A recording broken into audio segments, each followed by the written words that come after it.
What is up, guys? This is the Fall Cloud Trap, and welcome to another installment of my Borderlands 3 What We Want series. The series where your comments can be featured in my video.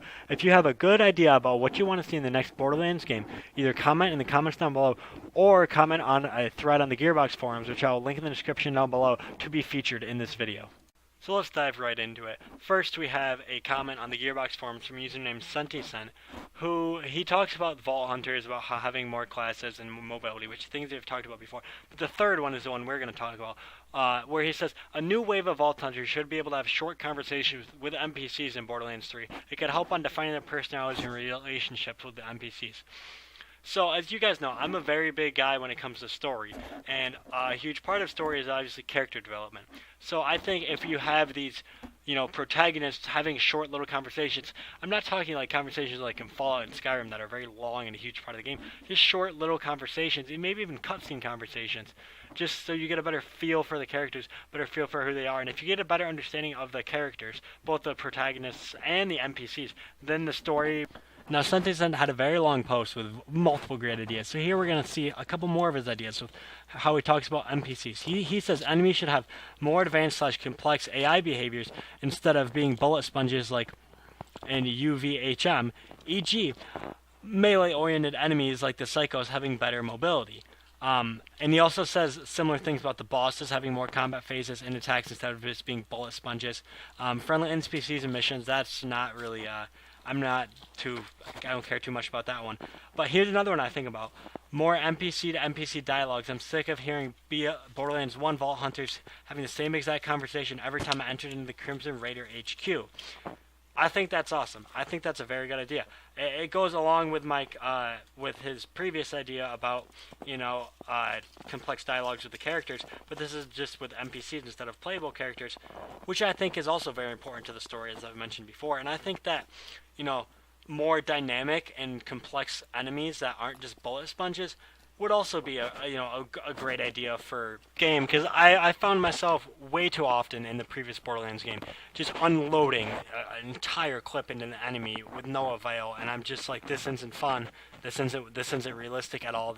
No, don't get me wrong, Borderlands isn't realistic. It shouldn't be, but this isn't anything what the game should be like.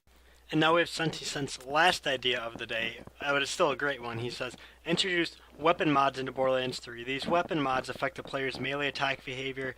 Example, melee attack speed, damage, range, elemental effects, fire projectiles, etc. And they also change part of the character's melee weapon cosmetically, like their class mods do. This is just a small idea. I've seen this a lot, though.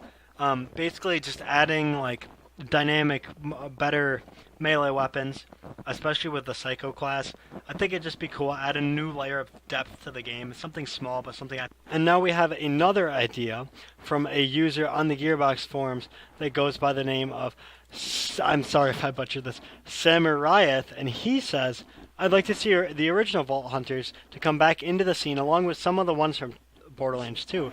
Larger, more diverse skill trees would be great, especially for the Borderlands 1 characters, such as Mordecai's synergy gun skills with whatever the new bird's name could be.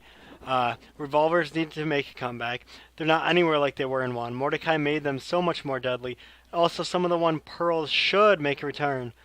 Undertaker, so forth, along with numbers of legendaries like Defiler, Crooks, Vengeance, and numbers of others. The current legendary loot pool either needs an overhaul or redistribution. I can see Brick of the larger skill tree being more versatile with that kind of improvement, but just a few thoughts. Now, that's kind of all over the place with his ideas, but I personally am not a huge fan of bringing back the Vault Hunters from previous games as playable characters, but one thing I do think would be cool is how in Borderlands 2 they brought them back as NPCs, and possibly as playable characters. I think would be cool if you did it in a DLC. I think that'd be a really cool idea for a DLC, but for me, for the story, I'd rather have new characters to develop the story, but that's just my personal preference. I know this is a very popular idea. And as well, the return of some legendary loot is another great thing I've discussed before. So this is an overall great idea. I just think that it would do better if the Vault Hunters came back as NPCs to develop the story better. As it did in Borderlands 2, you get Mordecai, Brick, Lilith, and Roland coming back to help develop the story as NPCs, and I think it would be cool if you could play as them in DLC possibly, but I still think this is a great idea by Samariath. Sorry if I butchered your name there. And now we have our final idea of the day from a user that goes by the name of Mayesa Sound System. I apologize if I butchered that one too. And what he says is add something like adventure mode from Diablo 3. So when the main quest and second playthrough are finished, you'll get bounties and you can kill multiple bosses multiple times for better loot. I think this is probably one of the best ideas I've ever heard. I've never played Diablo. Actually, I lied. I have played Diablo. Not a huge fan of Diablo though. But apparently it has an adventure system like this, which is great, and a lot of Diablo fans live by it.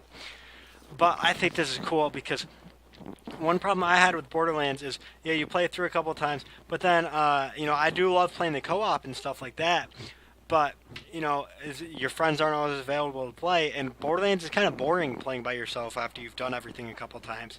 But I think this would really, almost like a New Game Plus, but better. Like, this kind of reminds me of Dark Souls, how in the New Game Plus of Dark Souls, you get better souls for each boss you kill and stuff, and you get more souls, so then you can get better upgrades, better weapons, level up more, things like that. So I think this would be really cool to add replayability to a game I love, which is one thing I think Borderlands, in my opinion, lacks a little bit.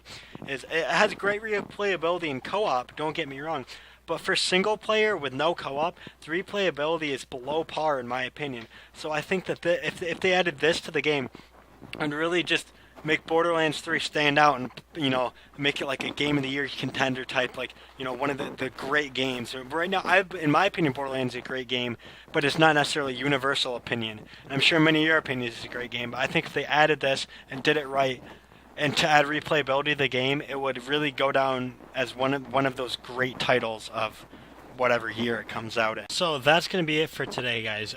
Great ideas in this video. If you want your idea to be featured in this video, either shoot me a comment down below or comment on this Gearbox forums. But your best bet is to comment on my YouTube video because I don't always check the forum. And, so if you liked it. If you dislike it. Subscribe if you want more. Hit me up on Twitter. See the videos first. Hear the news first. And yeah, that's all I got to say, guys. Thank you guys for watching. This is the Fallout Claptrap signing out.